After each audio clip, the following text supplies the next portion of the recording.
Билікті жамандамай дейді, ешкімді кемсітпей дейді, ешкімге зиян тигізбей билікке келе аласыз ба дейді.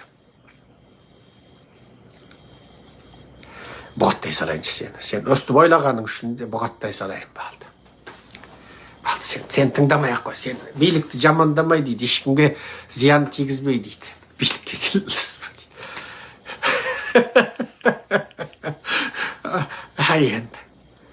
енді білмеймін. Осыдан қан серік жанақтанып кетпесем болды ғой.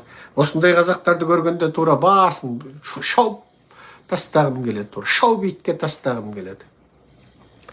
Ешкімді жамандамай. Онда Тоқайды мақтайық онда. Онда Назарбайды мақтайық. Назарбаев 30 жыл мақтағанымыз аз болып еді. Тоқайды да мақтайық.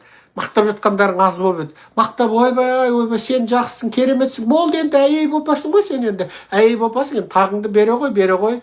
Назарбаев та берді ғой, сен де беріңші, сен де жақсысың. Ана депутаттарға айтайық, ойбай, сәл су айтсыңдар, бірақ енді жақсы істедіңдер, керемет енді. Осы керемет істедіңдер, енді тақтарыңды беріңдер деп, сон олар енді ойбай, мына кісі мақтап тұр екен деп сон береді екенбіш.